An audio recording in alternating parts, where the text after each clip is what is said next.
Salmo 126 fala sobre alegria. Uma alegria diferente de qualquer outra alegria. Creio que você já abriu a sua Bíblia. Eu queria fazer a leitura do Salmo, mas antes disso eu queria orar, pedindo a Deus que abrisse os nossos olhos e os nossos corações para recebermos a palavra nessa manhã. Então, por favor, ore comigo mais uma vez. Senhor, muito obrigado pela Tua palavra. Muito obrigado pelo privilégio que temos de acessá-la e de sermos acessados por ela.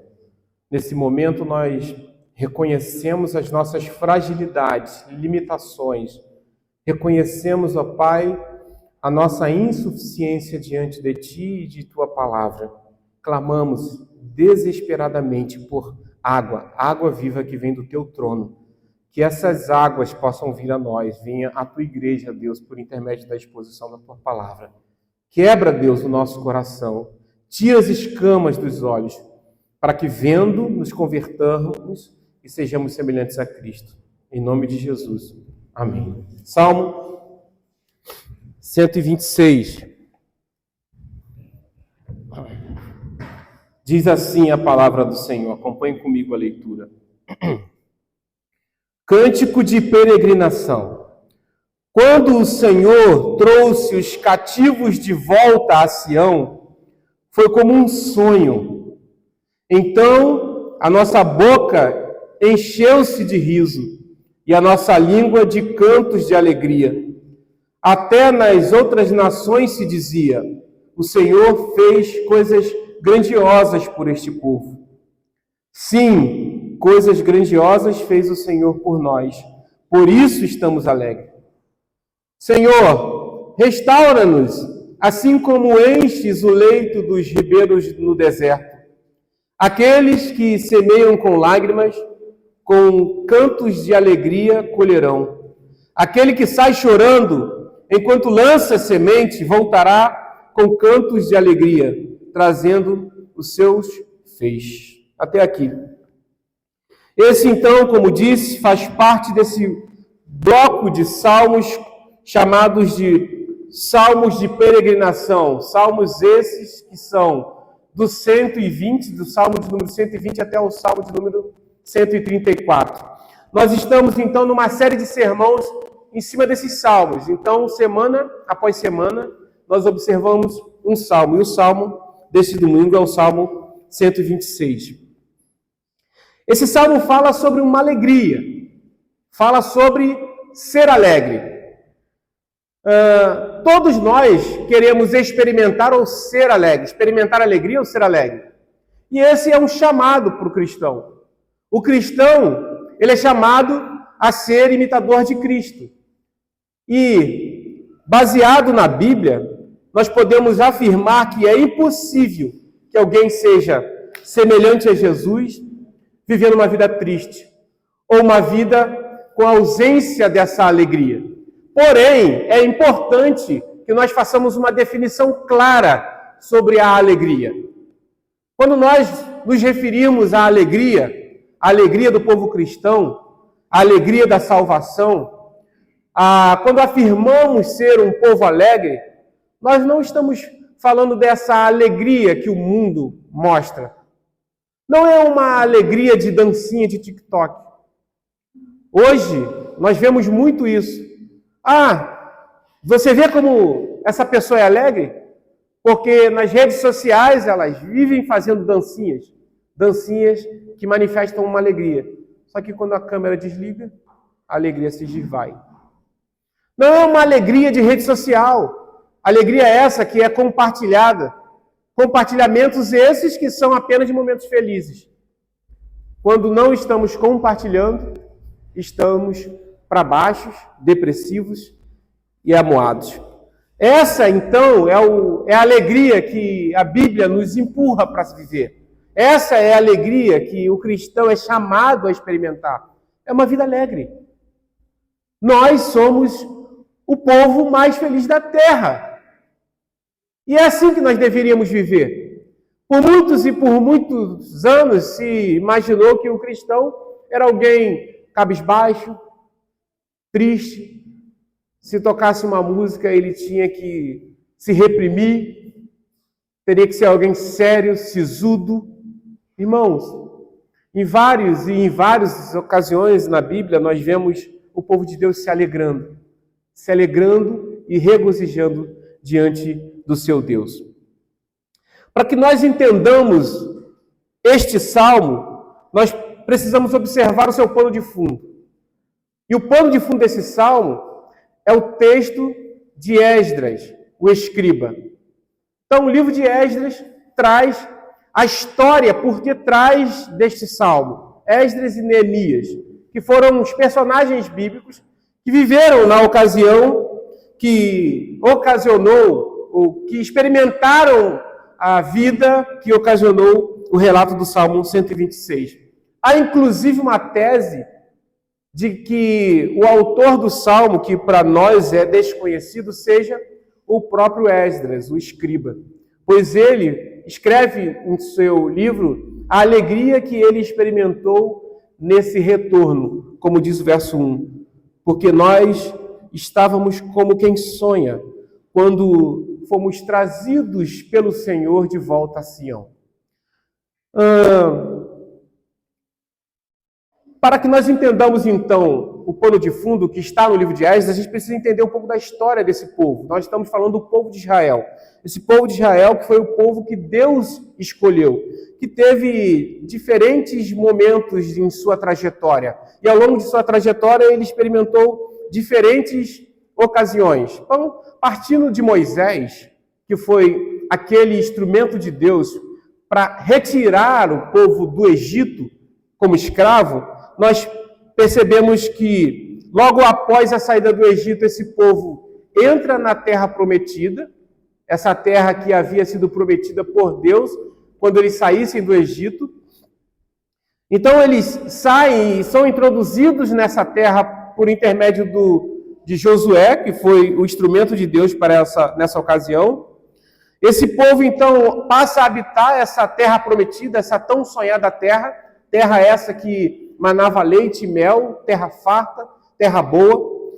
Depois de um tempo habitando aquela terra, a história diz que esse povo se corrompeu, porque quando eles entram nessa terra, havia nessa terra habitantes que foram sendo vencidos e dominados pelo povo de Israel. Só que eles começam, com o passar do tempo, a fazer alianças com esse povo. E essas alianças que haviam sido prevenidas por Deus que não fossem feitas, acabou redundando em corrupção. Então o povo se corrompe.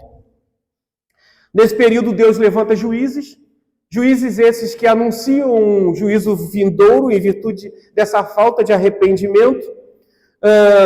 Logo após esse período se estabelece então a teocracia, o governo do povo, emanando diretamente de Deus, e isso na pessoa do profeta Samuel.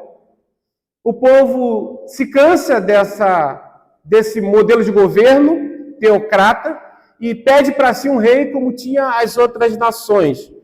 E aí então é eleito, ou é ungido o rei Saul. E dá início, então, à monarquia. Esse povo, então, passa a existir na terra como eram as outras nações. Tem sobre si um rei. Logo após o reinado de Saul, se unge, então, e sobe ao trono o rei Davi.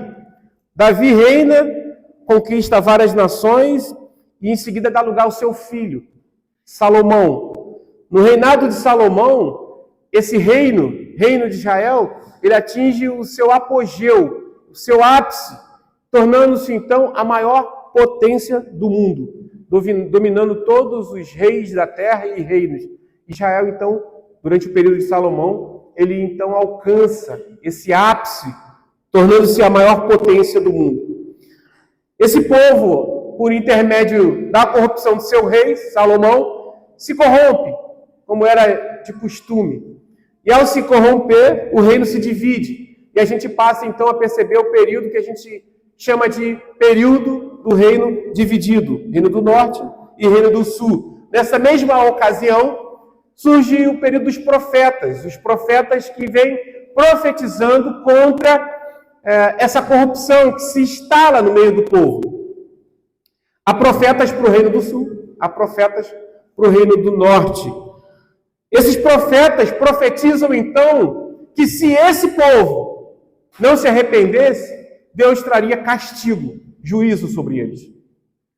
E logo depois, insistindo então esse povo na sua corrupção, eles recebem esse juízo de Deus. E que juízo é esse? Que castigo é esse? É o exílio. Então o rei Nabucodonosor, rei da Babilônia, entra, sitia Israel, domina toda a nação, destrói o templo, os muros do templo, pega o povo e leva para a sua cidade, pega os utensílios do templo do Senhor consagrado a Deus e leva para que ele ponha os seus templos, o templo dos seus deuses.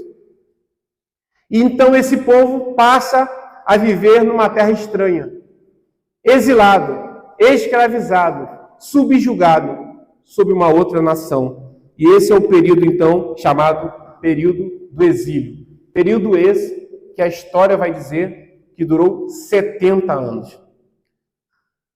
E é exatamente aqui que a gente chega no Salmo 126. O Salmo 126 fala de uma alegria. Alegria essa que leva o salmista a ter o sentimento de alguém que está sonhando. Ele quer enaltecer um fato que o leva a regozijar, a se alegrar. O fato é que o salmo, ou o salmista, aponta para uma experiência de alegria. Uma experiência que é para mim e para você. Porque o próprio apóstolo Paulo, em Filipenses 4, versículo 4, ele diz: alegrem-se. Mais uma vez vos digo, alegrem-se. Alegrem-se no Senhor. E é sobre isso que nós vamos falar nessa manhã. Sobre esse imperativo, esse chamado, sobre essa ordenança, sobre essa convocação para mim e para você vivermos alegres. E aí a gente olha para esse salmo e aprende com ele quais foram os movimentos que ele fez para experienciar essa vida alegre. O salmo ele se divide em 2 blocos. E é olhando para esses 2 blocos que nós vamos passar a aprender a nos alegrar, a vivermos alegre. Porque nós celebramos muito pouco, não é verdade? Nós celebramos pouco as nossas vitórias. Nós passamos por muitas lutas. As nossas vidas são marcadas por lutas. Não é verdade que nós sofremos mais com as lutas que vivemos do que celebrando as vitórias que alcançamos? Talvez essa seja a provocação dessa manhã. É inevitável que eu e você passamos por lutas e desafios. E a gente vai sofrer, e a gente vai vencer, e a gente vai passar. Mas que a gente aprenda a se alegrar também, a celebrar. A gente pode celebrar, a gente pode comemorar, a gente pode sair para almoçar fora, porque nós conquistamos uma vitória, concluímos um curso, concluímos uma faculdade, e todas essas questões nós queremos levantar nessa manhã. Existe um teólogo americano muito conhecido que tem ao longo de tempos enaltecido essa visão, e esse é John Piper. Muitos de nós conhecemos, e ele tem a seguinte afirmação: é o propósito de Deus. A tese central de John Piper é que o propósito de Deus na criação é que ele que é em Deus, seja mais glorificado em nós. E isso se dá quando nós estamos mais satisfeitos nele.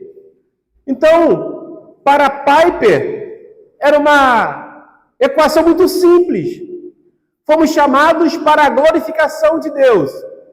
E a glorificação de Deus se dá no exato momento em que eu me torno satisfeito nele. Quanto mais satisfeito eu estou no meu Deus, mais o glorifico.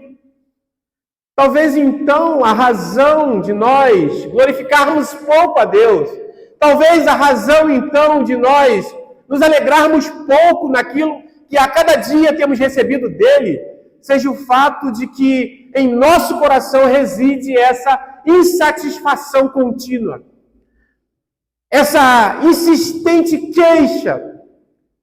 Irmãos, nós precisamos aprender a nos regozijar e a nos satisfazer neste Deus. Esse é um salmo de 6 versículos. E ele se divide em 2 blocos. Os dois primeiro bloco, então, são os 3 primeiros versículos. Parece que fala num tom alegre, feliz, exuberante, exultante, para cima, corajoso, alegre. Parece que está andando nas nuvens. Já no segundo bloco, verso 3 até o verso 6, parece que o tom muda. Parece que o salmista está tomado um tanto quanto de uma preocupação exagerada.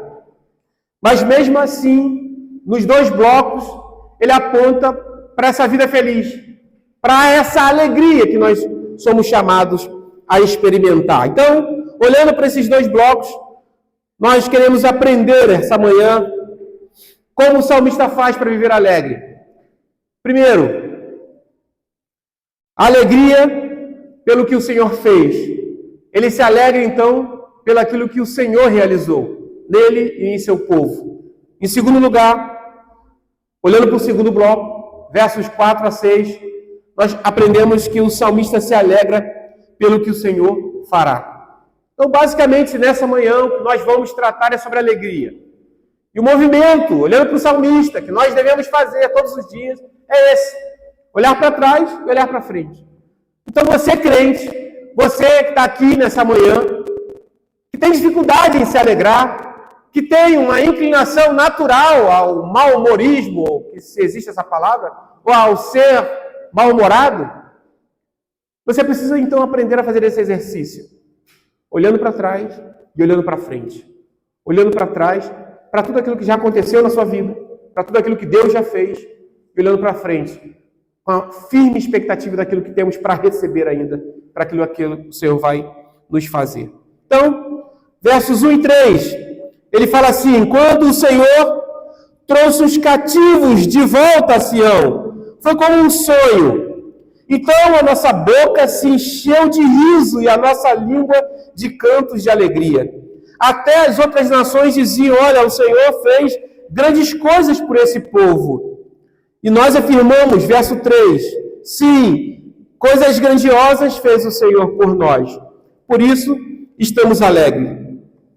Como falei no início, o pano de fundo desse salmo está lá em Esdras, o escriba, que diz que no primeiro reinado, no primeiro ano do rei Ciro, lembre-se, quem levou esse povo para o cativeiro, para essa prisão, foi Nabucodonosor. Nabucodonosor é sucedido por Ciro. E a história de Deus, a história da Bíblia diz que no primeiro ano do reinado de Ciro, ele promulga uma lei.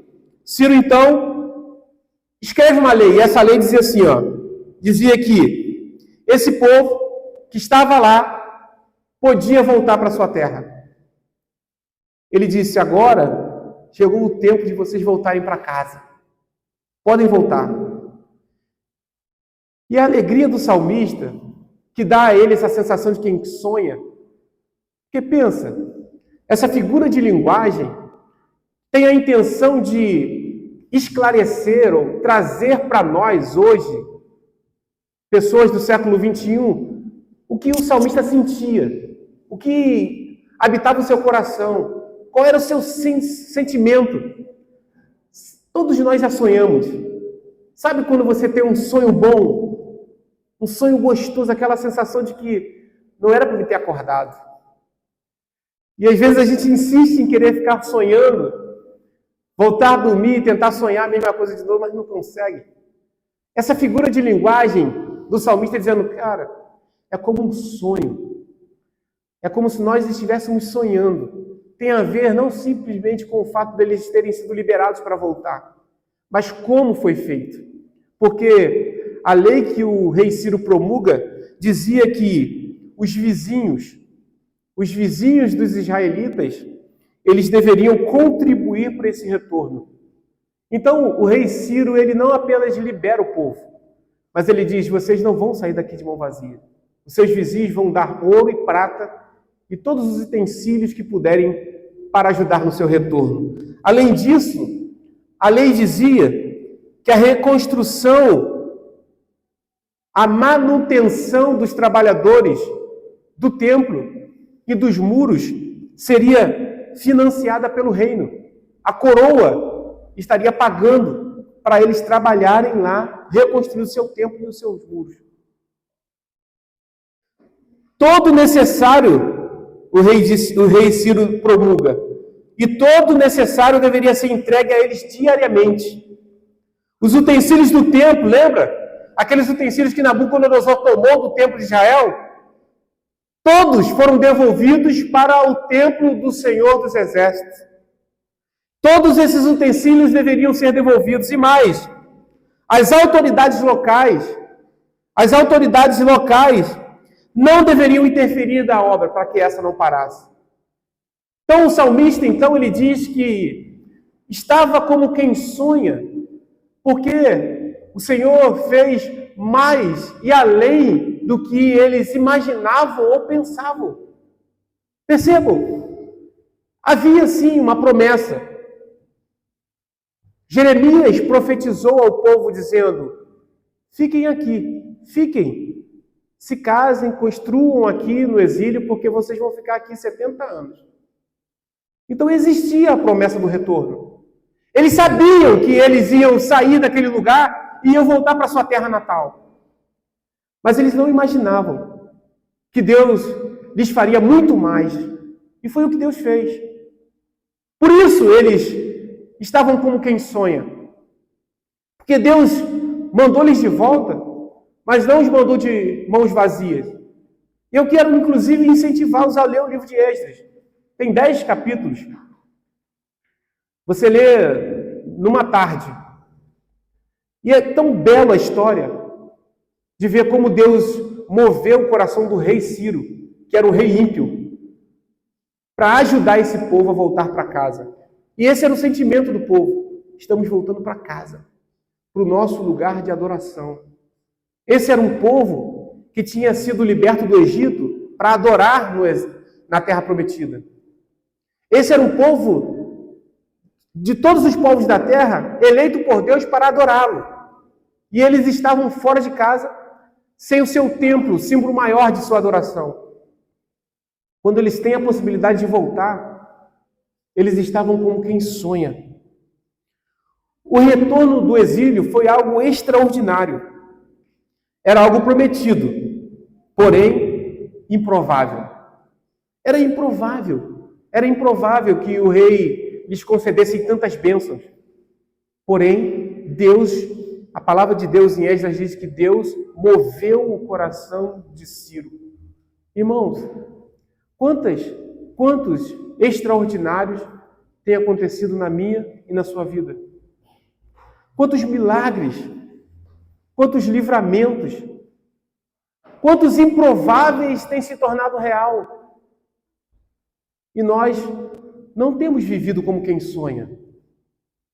Temos nos esquecido de todas as bênçãos que recebemos.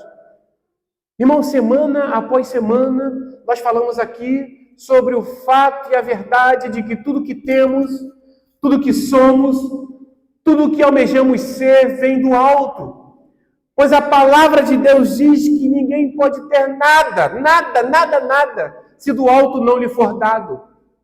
Ainda que nós não tenhamos pedido, se recebemos, do alto recebemos, pois Deus é o Senhor da terra. Não cai um fiapo de cabelo de nossa cabeça sem que Ele não saiba. Tudo, absolutamente tudo, em todo o tempo, tem o controle e a soberania de Deus. Portanto, por que não nos alegramos mais? Falta-nos então essa consciência, essa noção desses improváveis. Irmãos, reflita na sua própria vida, ao longo de tua jornada, até hoje, quantas improváveis Deus operou. Por viver esse improvável, então, o salmista disse, é como sonhar. Algumas situações em nossas vidas são assim. Cara, quando acontece, parece um sonho. Me belisca para ver se eu não estou dormindo. É assim. É improvável. Mas acontece. Das coisas mais triviais da nossa vida. Se eu dissesse para você hoje, o Grêmio vai ser campeão brasileiro. Você ia dizer para mim assim, não, né? É improvável. É improvável. É impossível, né? É improvável. E se isso acontecesse? Os torcedores do Grêmio iam dizer assim, cara, parece um sonho. Porque é improvável, mas aconteceu. Imagina, por exemplo, se eu dissesse para os colorados presentes que o Inter seria campeão mundial. Olha lá, você está maluco, pô. É impossível. Eu também acho.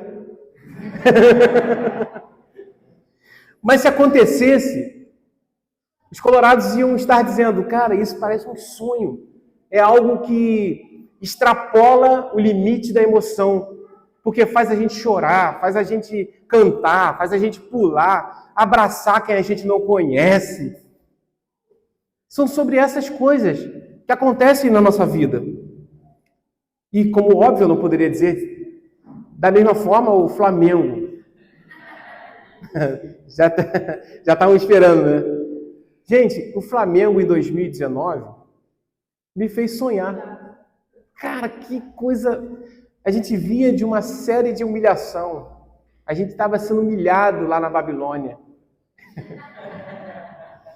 E a gente tinha o nome de... A gente era cheirinho. Só sentia o cheiro, mas nunca levava. Em 2019 a gente conseguiu. Eu lembro que meus filhos choravam quando a gente foi ver a final. Choravam, gritavam, uivavam, dançavam. Sabe?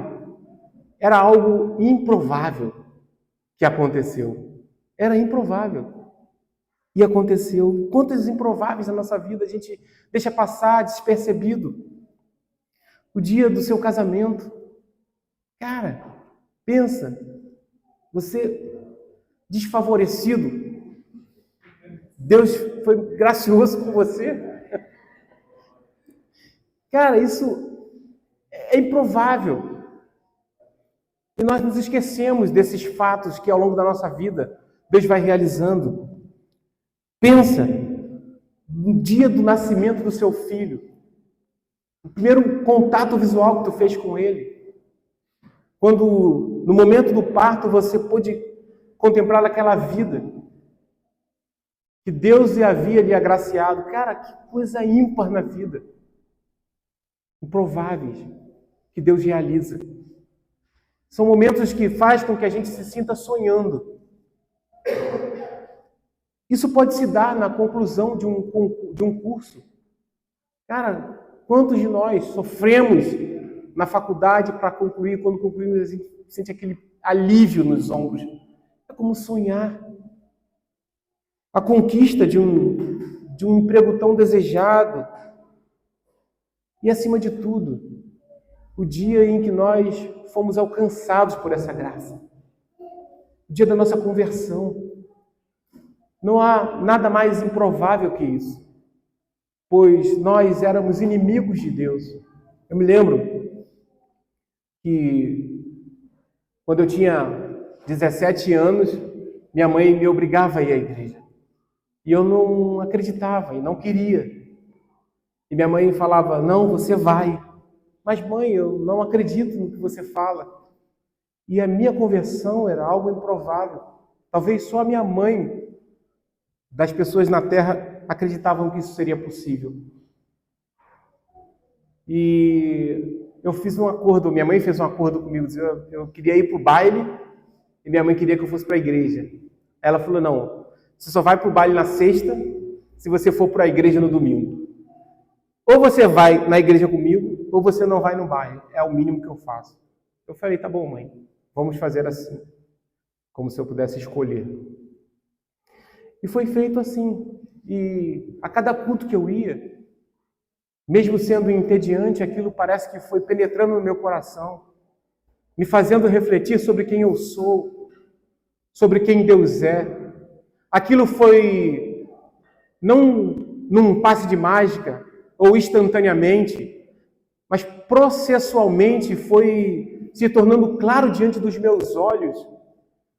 A Bíblia começou a fazer sentido, as histórias, a realidade do meu pecado pareceu mais forte e me afetando com mais intensidade, constrangendo-me diante de um Deus que se mostrava santo e 3 vezes santo. Essa realidade improvável na minha vida se tornou possível, e isso é extraordinário. Porque se converteram, frequentaram uma igreja, até algum ponto era possível a minha maneira de pensar, porque mesmo não sendo um cristão, eu pensava, ser um cristão é o melhor caminho, pois ali a gente honesta, quer dizer, deveria ter só gente honesta, gente feliz, gente alegre. Ali parece que é uma família, todo mundo se chama de irmão, é um lugar gostoso de estar, as pessoas te recebem bem, te acolhem, te ajudam, se preocupam com você. Não existe na terra nenhum lugar que se assemelhe à igreja. E aí eu pensava, bem, eu vou vivendo a vida, essa era a minha forma de pensar. Quando eu chegar mais velho, com filhos e tal, eu vou para a igreja até para que os meus filhos cresçam na igreja, pois ali é o melhor lugar. Isso era o que eu pensava ser o provável. E o improvável era que o meu coração fosse arrebatado, tomado como de uma única ação. Cristo se revelou diante de mim de uma forma tão clara que eu não consegui me conter ou ter outra atitude senão me prostrar e dizer: tem misericórdia de mim, filho de Davi. Tem misericórdia de mim, porque à medida em que esse Deus foi sendo revelado e Cristo foi se tornando claro, a vida não fazia mais sentido fora dele. As experiências que a vida oferecia não faziam mais sentido distante desse Deus amoroso, cuidadoso. Eu fui começando a perceber que mesmo distante dele, ou mesmo de costas para ele, todos os acontecimentos foram meio que orquestrados por ele para que eu tivesse naquele dia, naquele exato momento, ouvindo uma pregação, tendo o meu coração derretido pelo Espírito, onde fui levado às lágrimas e clamar, dizendo: Senhor, tem misericórdia de mim, a minha vida não é mais minha, mas tua.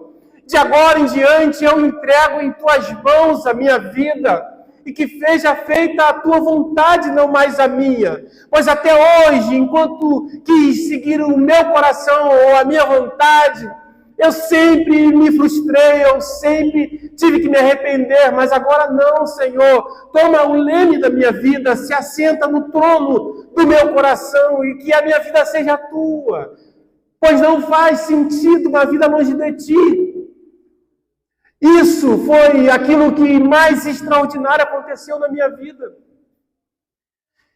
E eu não posso me esquecer disso, nós não podemos nos esquecer disso, pois da mesma forma que o salmista fez, olhando para isso, olhando para esses feitos do Senhor, é que nós conseguimos, dia após dia, viver uma vida alegre. Não é pelas circunstâncias, mas é para aquilo. Porque da mesma forma que esse povo é resgatado do exílio, eu sou resgatado do exílio do pecado do mundo. E o meu resgate, ele não se dá apenas num ato de libertação, ele vem com adereços. Da mesma forma que esse povo que quando sai da Babilônia, sai de bolso cheio. Eu saio daquela condição de pecador justificado e justo. Você sabe o que significa o ato de justificação de Cristo? Deixa eu lhe explicar. Cristo, Deus lhe condena, dizendo, olha, você é pecador. E o seu pecado te separa de mim. E não existe conexão entre mim ou entre você e eu, sem que esse pecado seja pago com sangue. Dessa forma você deve morrer. Essa é a justiça de Deus, mediante a sua lei, afirmando quem de fato somos. E no mesmo instante em que essa justiça é revelada, revela-se também um amor inigualável.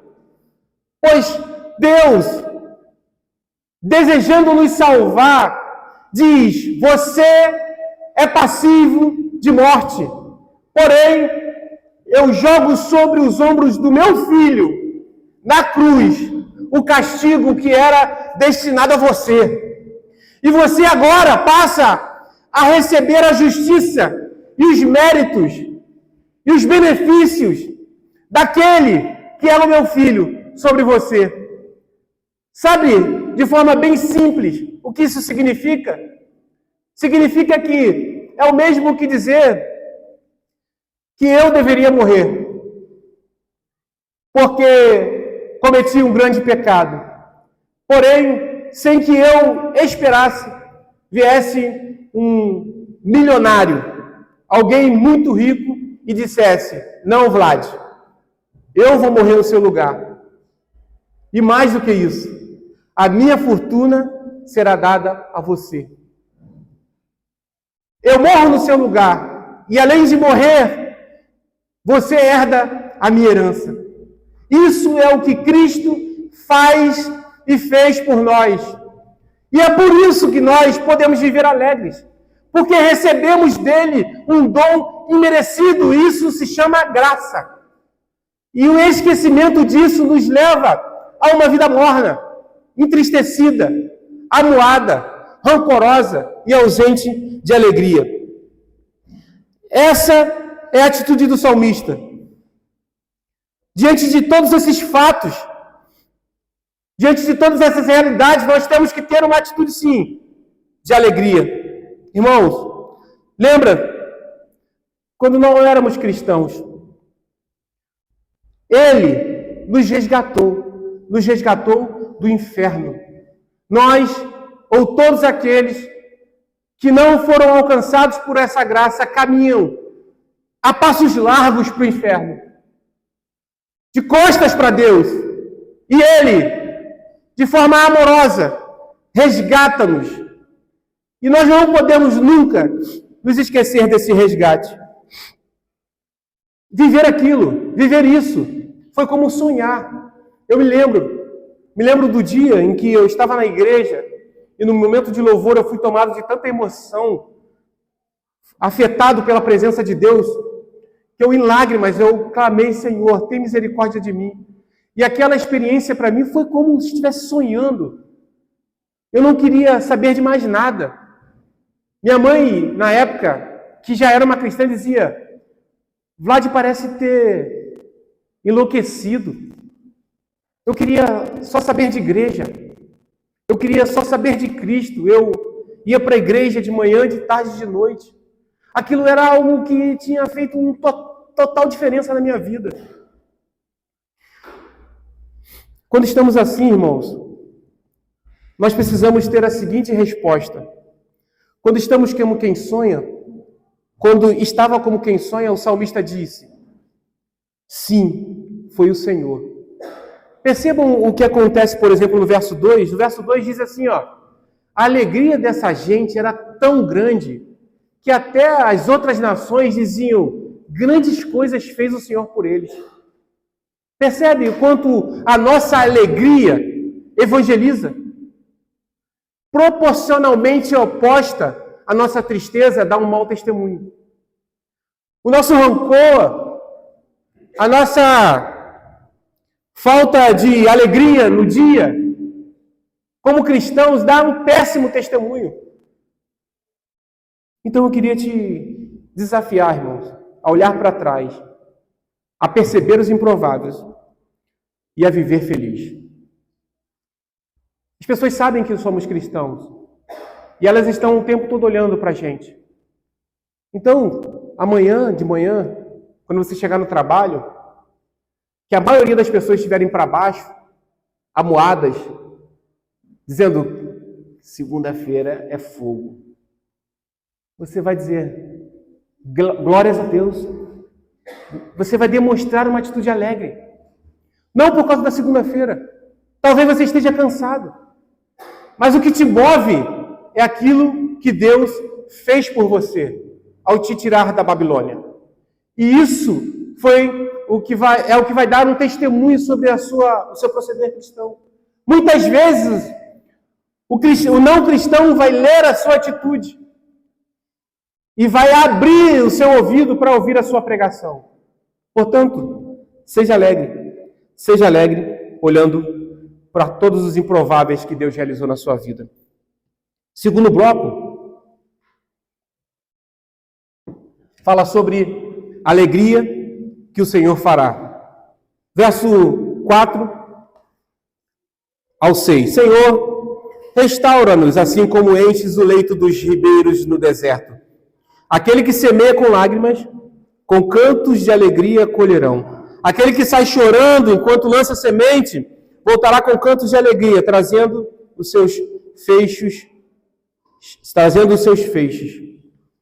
Se no primeiro bloco do Salmo parece que o salmista está como quem sonha, o segundo bloco, do verso 3 ao 6, parece que ele está como quem acorda. Ele parece despertar do sonho. Eu estava sonhando, agora eu acordei. E quando eu acordo, eu me deparo com a realidade. E qual é a realidade? A realidade é que a vida não é só um sonho. A realidade é que a vida ela é opositora da alegria. A realidade é que as segundas-feiras elas são fortes opositoras da alegria. Esse povo que sai da Babilônia, que chega com os bolsos cheios, com a bagagem lotada, porque receberam ofertas, incentivos, começam a trabalhar na reconstrução do templo e dos muros. Só que existia gente naquela terra. A terra que eles voltaram não era uma terra desabitada. E muitos daqueles que estavam na terra não estavam contentes com o retorno desse povo. Eles não queriam que o povo voltasse. E, portanto, eles se levantaram, fazendo ameaças. Esse povo que voltou de forma extraordinária teve que lidar, então, com essa oposição. Quando você vai lá no livro de Êxodo e lê, você vê que alguns daquela localidade se levantaram, então, e inventaram mentiras, dizendo para o governador da região. E dizer assim, olha, tá vendo? Chegou do reino um grupo de pessoas aí que está reconstruindo o templo, os muros. Vai lá na história e vê, na época que esse reino era forte, se eles não subjugaram outras nações. E aí diz a história que esse rei consulta os livros antigos e constata que, de fato, no período de Salomão, aquele reino era um reino que dominou todo mundo. E ele então manda parar a obra. E os homens frustrados tiveram que parar. Pararam a reconstrução do templo e pararam a reconstrução dos muros.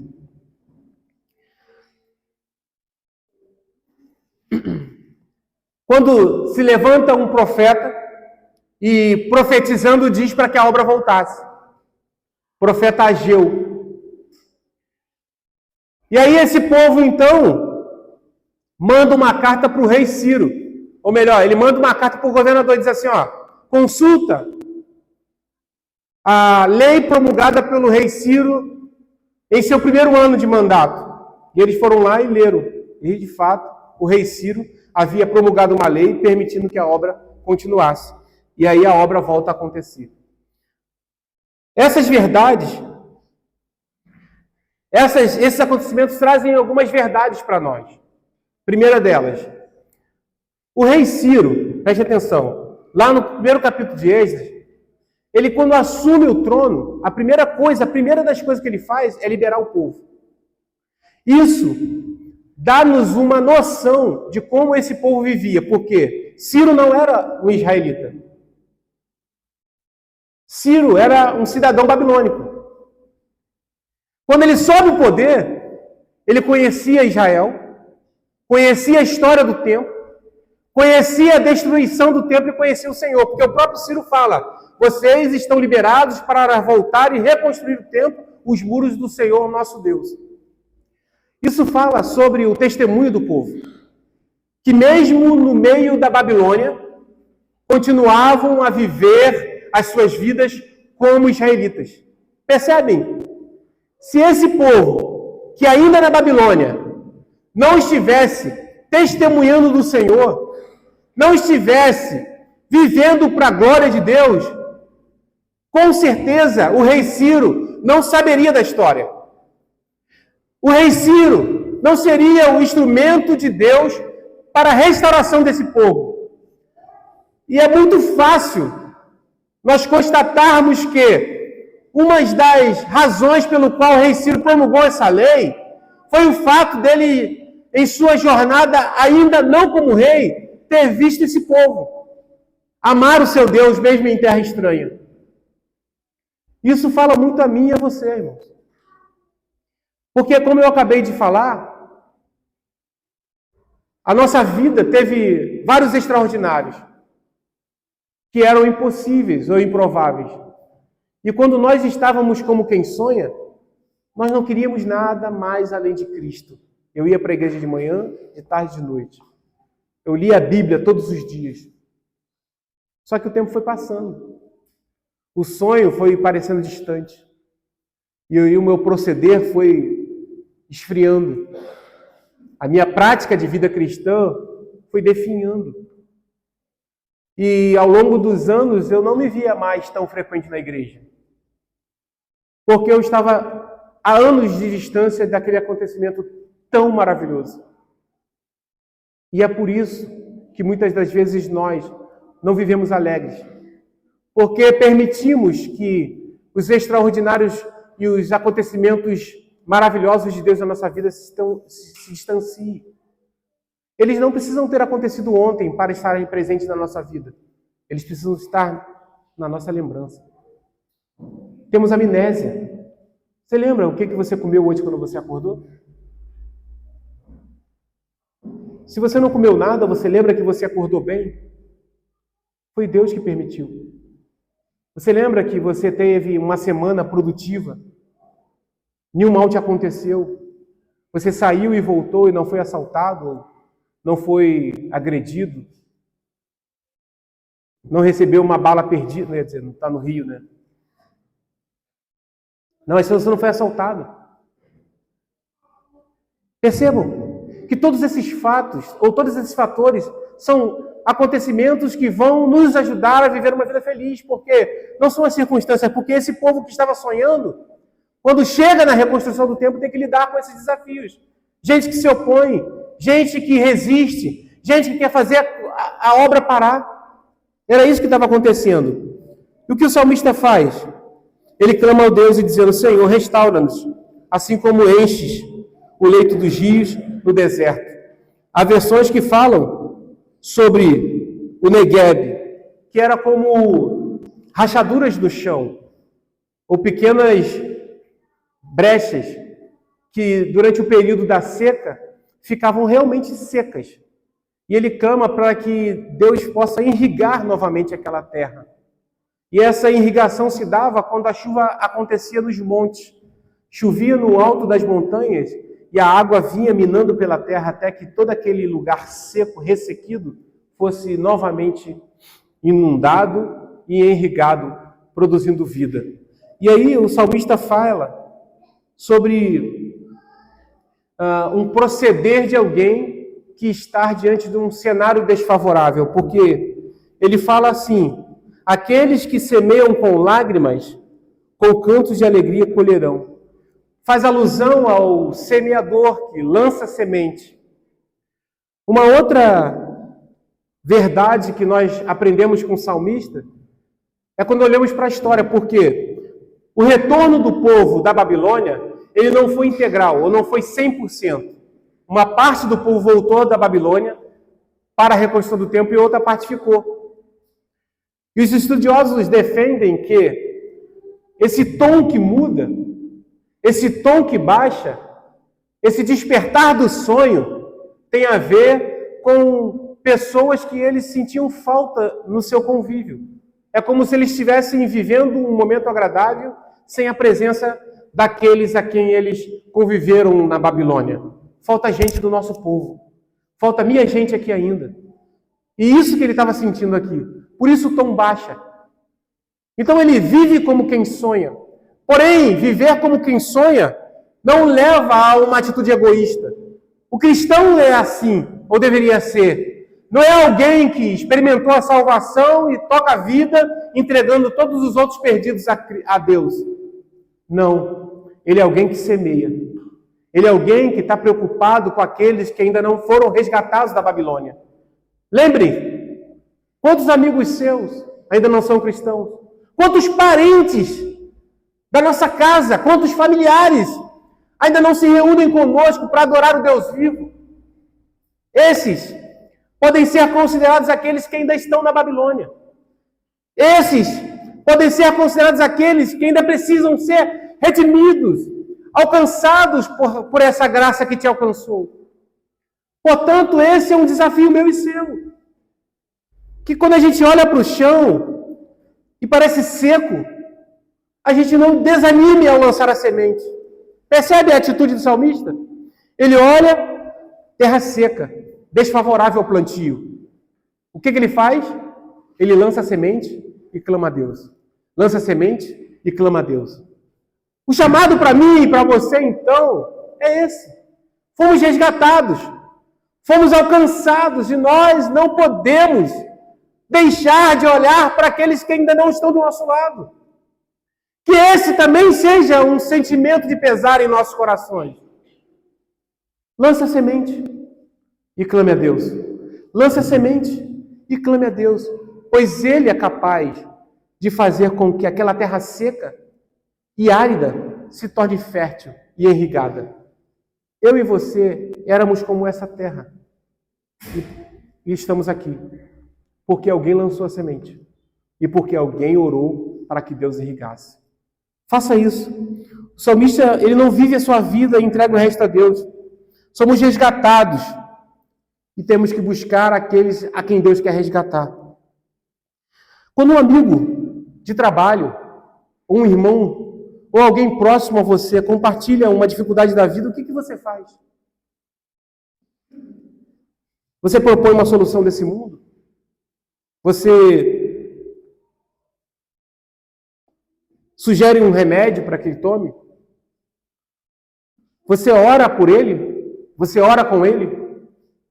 Isso fala sobre qual é a percepção que temos. Irmãos, nós somos chamados para vivermos alegres por causa do resgate que recebemos. E demonstrando alegria, resgatar aqueles que ainda estão por ser resgatados. Cristo nos resgatou. Na verdade, irmãos, nós somos como um mendigo que diz ao outro mendigo onde se pode encontrar o pão. Essa é a forma do proceder cristão. Cristo nos resgatou e nos cabe o compromisso no resgate de outros. O verso 6, para finalizar, mostra que o salmista está olhando para que aquela terra que agora está seca seja irrigada. Aquele povo que ainda não foi resgatado esteja com ele. Perceba no verso 6, quando ele fala assim, aquele que sai chorando, olha para a tua Bíblia e vê aí, enquanto lança a semente, voltará com canto de alegria. Percebe? Aquele que persevera, olhando para frente, sabe, como cantamos hoje, essa história eu sei o fim.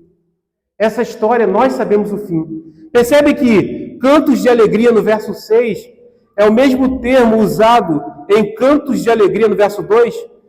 Diz lá no verso 2, a nossa boca se encheu de riso e a nossa língua de cantos de alegria. É a mesma expressão usada no final a que usou no início, fazendo alusão ao fato de que, no futuro, nós estaremos vivendo e experimentando aquilo que Cristo fez plenamente na eternidade, lá atrás em nós. É olhando para a cruz que temos a convicção de que as oposições desse mundo passarão, que as lutas e as lágrimas passarão. E, na verdade, aí nós vamos estar vivendo de fato como quem sonha. Como quem está vivendo um sonho. Só que não vai ser um sonho. Vai ser real. Vai ser de verdade. Vai ser palpável. Porque nós não vamos acordar. Nós não vamos despertar de um sonho como a gente desperta. A gente vai viver para sempre essa realidade. E olhando para isso, que nós, dia após dia, conseguimos viver alegres. E o chamado para mim e para você, então, é esse. Vivamos alegres. Vivamos felizes. Olhando para aquilo que Cristo fez. E olhando para aquilo que Cristo um dia há de realizar em nossas vidas. Crianças, está vendo esse desenho? Pintaram? Ainda não, Zoe? Não terminou? Não tem problema. Você pode terminar depois. Esse desenho mostra... Ah, Luca, ficou bonito, pintou direitinho. Bonito, hein? Nossa, que lindo. Esse desenho fala de uma criança feliz. Uma criança que está num parque de diversões. É muito legal quando criança vai num parque de diversões, não é, Zoe? É muito legal, não é, Luca? A gente fica doido para brincar em todos os brinquedos.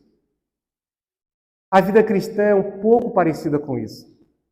Pois ser alcançado por Cristo é melhor do que ir no parque de diversões. E é muito maior e melhor porque o parque de diversões fica quando a gente vai para casa. Mas quando nós somos alcançados pela graça de Cristo, não importa onde a gente esteja, nós podemos experimentar essa alegria constante. Porque Ele está conosco e Ele está com você todos os dias da sua vida, até a consumação dos tempos. Amém? Eu queria orar, pedir vocês que fiquem de pé, pedir para que Deus nos ajude, irmãos, nessa difícil tarefa de vivermos alegre.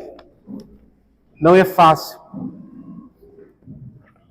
porque assim como existiu oposição ao povo na reconstrução do templo, há diferentes oposições a nós na vida que vivemos. Todo o tempo nós somos impulsionados por uma vida mal-humorada, triste, infrutífera. Mas fica então o desafio. Olhe para trás e olhe para frente. Olhe para cima. Olhe para aquilo que Ele fez. Se alegre em tudo que você recebeu. E se alegre naquilo que ainda nós vamos receber. Oremos ao Senhor. Senhor, obrigado por Tua palavra que nessa manhã nos empurra para uma vida alegre, para uma vida feliz, que glorifique a Deus na pessoa de Cristo. Senhor, que o Teu Espírito possa nos aplicar essa palavra dia após dia. Que o Senhor nos ajude a viver essa palavra cotidianamente. Quando as dificuldades da vida vierem, quando os opositores se levantarem, quando aquilo que parecer difícil se colocar diante de nós, que possamos nos lembrar de todos os desafios que nos fez vencer, do grande milagre da salvação que operou em nosso coração e da certeza que um dia estaremos morando no céu. Que o Senhor nos lembre que nós já somos resgatados, mas ainda não vivemos plenamente esse resgate. Que o Senhor nos faça viver assim, Senhor, como igreja, como Teus filhos e para a glória do Teu nome. Amém. Continue de pé, irmãos, enquanto a gente passa a ceia do Senhor.